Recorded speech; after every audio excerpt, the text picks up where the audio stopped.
Coverage you can count on. This is Channel 3 Eyewitness News, live at 5.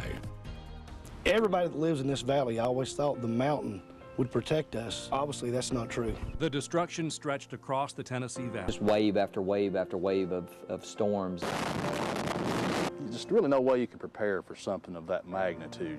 1 year ago today, tornadoes tore through communities. The neighborhood doesn't look the same. There was a house on the corner. It's gone. It sounded like the back of the house was being knocked down. Businesses were forced to shut their doors.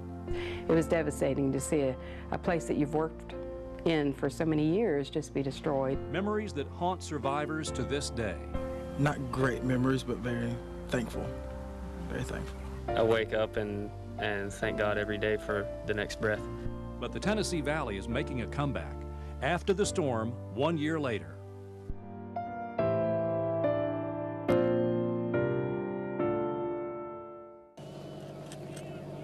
Good afternoon, everyone. We are live on April 27, 2012, 1 year after a tornado outbreak we'll never forget. I'm David Carroll. I'm Cindy Sexton, along with Paul Barris.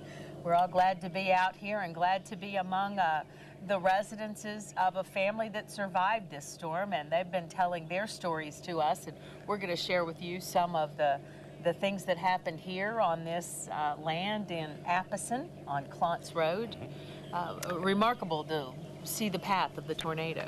And Paul and I were talking a little earlier about this family, the Crowden family.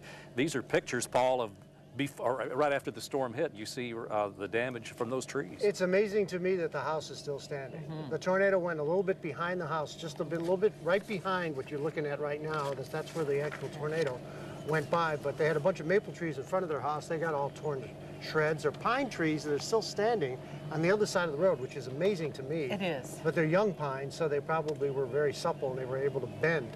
I bet they were 90 degrees, if not more, down to the ground. Had to be. But you can see the remains of the house, and I was wondering, I said, how did this house survive? Well, probably it didn't get the exact full brunt of the storm, and it's a very low-lying house, and probably the trees probably helped take some of that resistance. So that's why the house is still standing. But the house probably not more than 150 feet away from it is missing. Right, over to our right is the house of Glenda Crowden's son, and right behind us, right behind David, is the rebuilding effort that's well underway right now.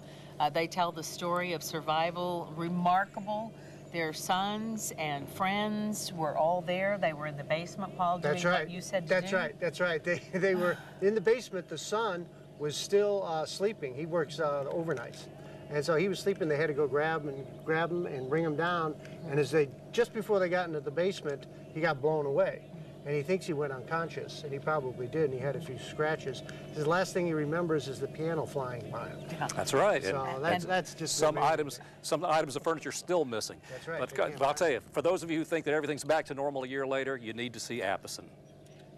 Appleton was one of the hardest hit communities. That day, a dozen tornadoes came through Hamilton County alone, ranging in strength from EF0 to a powerful EF4. It wasn't long after the storm we began to hear stories of survival. People who are thankful to be alive, but say they relive those terrifying moments almost every day. I'm Callie Starnes in Hamilton County. Last April's storms devastated the Appleton area, but in the midst of all the devastation, there were stories of hope. One of those stories comes from three young men, now dubbed the Bathtub Brothers. We ended up on our backs in this mess. David Mercer, Jason Clemens, and Terrell Moffitt were huddled in their bathtub when an EF4 tornado plowed through their home. It was lifted off its foundation and thrown 150 feet. So was the bathtub. But all three walked away unharmed. We're brothers now, we're Bathtub Brothers. So. The title stuck. Now a year later, the three get a lot of jokes about three grown men huddled in a tub. All the time. What do they say? Still. Can't say on TV. Where is the bathtub? It's over where we left it. So. All jokes aside, these three say last April changed their lives. I wake up and thank God every day for the next breath. Take advantage of every day. Live every day with meaning. The trio talks about that day occasionally, but tries not to dwell on it. you know, it kind of helps to rehash it, relive it a little bit, and then put it back away and let it go for another day. And humor helps. These friends turned brothers say they wouldn't have it any other way. At this point, I'm alive, so I'll take that joke for the rest of my life. That is so remarkable. That was Callie Starnes reporting 11 people in Hamilton County died as a result of the April 27 storms. 8 of those deaths were right here in Appleton, 3 of them in Chattanooga. More than 100 people were hurt. And we're just so thankful that this area here isn't more populated, Paul. No, that's the one thing when I was driving out here, because I don't live in this area of town, and so I don't come out here too often. I'm driving down East Brainerd Road, and I'm noticing there's, you know, the further out you get away from, you know, the highway, the interstate, there's less and less people. And then when we got here and I saw the damage, I said, just imagine if this happened in Brainerd, or East Ridge, or downtown Cleveland, or even downtown Chattanooga. The amount of damage and the amount of people hurt and killed. It's bad enough as it was, but it could have been so much worse. Very true. And that's well, most area in the Tennessee Valley is like this, if you really think about it. You know, there's populated centers, but most of the area is very rural. And that's the reason, even though we had as many tornadoes as we had as little fatalities, although it was horrible.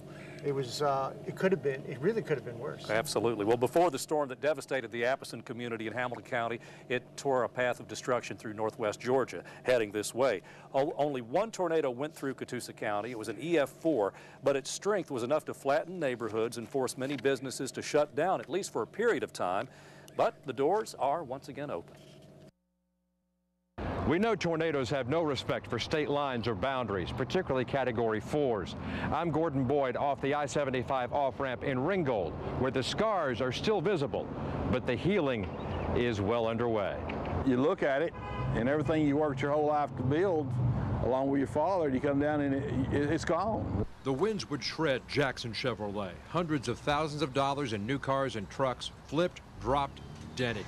But after the adjuster finished, everything that we could discount off those cars and trucks, Danny Jackson took and sold them as is, gone within weeks. So if this looks like a brand new dealership.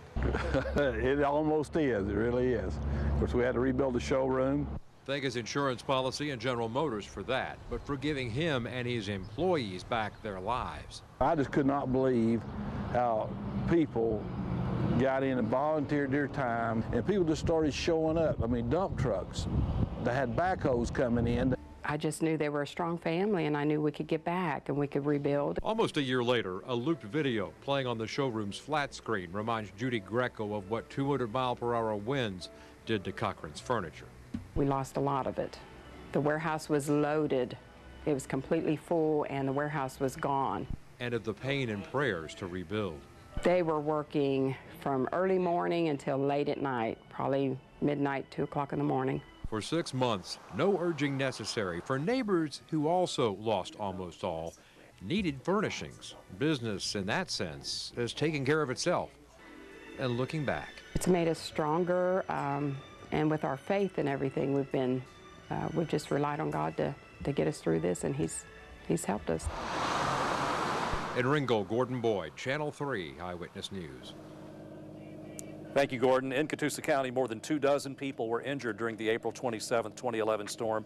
Sadly, 8 people did not survive. Many of them lived along Cherokee Valley Road. We'll be checking on that community coming up on Eyewitness News at 6 as our After the Storm 1 year later coverage continues.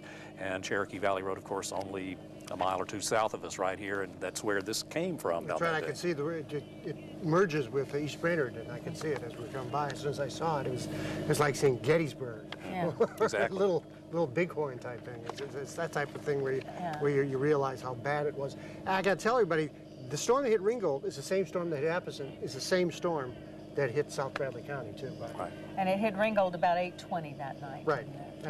In my mind, I always have to look it up because I don't remember. I remember it happening, but I don't know what the time was. Well, these folks remember. Well, they remember exactly. It was getting dark at that time too. See, and especially when it went into Bradley County, it was very, very dark because I talked to some people out there about that. Well, that powerful storm and, of course, the tornado hitting Catoosa County was only the beginning of the destruction that evening. The same storm carved a path of destruction into Hamilton County and then on to Bradley County, one of 7 that day. From the first storm until the very last, first responders were doing all they could to get to those in need. I'm Antoine Harris here at the Bradley County Emergency Management Agency Command Central. It's been 1 year since tornadoes ravaged this community. The EMA director says he faced many hurdles that day, but quick thinking allowed them to save as many lives as possible.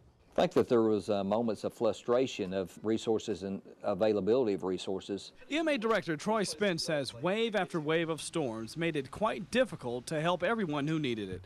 5 rounds hit the county, causing millions of dollars in destruction and damaging nearly 500 homes.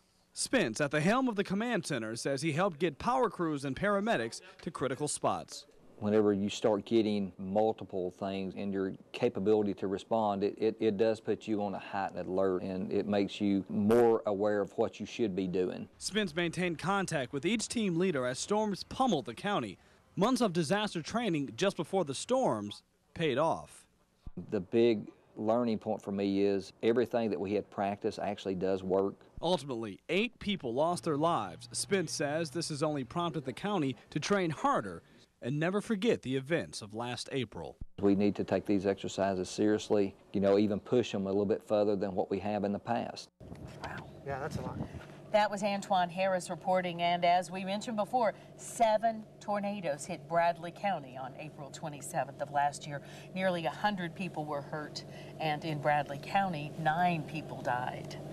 And we are like you. We're grateful and thankful that 1 year later, things are very mild and peaceful in the Tennessee Valley. But we also want to pay recognition to our chief meteorologist, Paul Barris, who received a very prestigious award from the Daughters of the American Revolution today. That's right. The ladies from the Daughters of the American Revolution came out. I think we got some video of that just before I left the station today.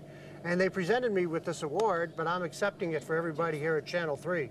Because in all honesty, everybody that worked at Channel 3 that day, and really in all the media around this area, did a tremendous job in helping people and saved a lot of people's lives. So I want to thank the people from the Daughters of the American Revolution for coming out and presenting us with that award. It was very, very kind. It was just nice to meet them, too. We talked a lot about genealogy, and they're really into that. Oh, yes. They sure are. Okay. Well, congratulations. Thank you. And I know you're very humbled by all of this, but we're grateful for It's almost what you embarrassing, did. Cindy, I know, I know. But we say thank you. I'm just glad, people are starting to see that this can happen. It probably won't happen again in your lifetime. It may, but the chances are you'll never see anything as bad as this again in the Tennessee Valley. But we know the possibility. And that's right. And you've always got to have that plan. Make sure you got that plan. We'll be ready. Okay. And we heard the family who lives here thanking you a while ago, and we're glad about that as well. We'll be back with a whole lot more right after this. And, this will not be done in one day. We will be involved in search and rescue for several days. And this is going to be a tremendous challenge for all of our local agencies because this is something that we've never seen before.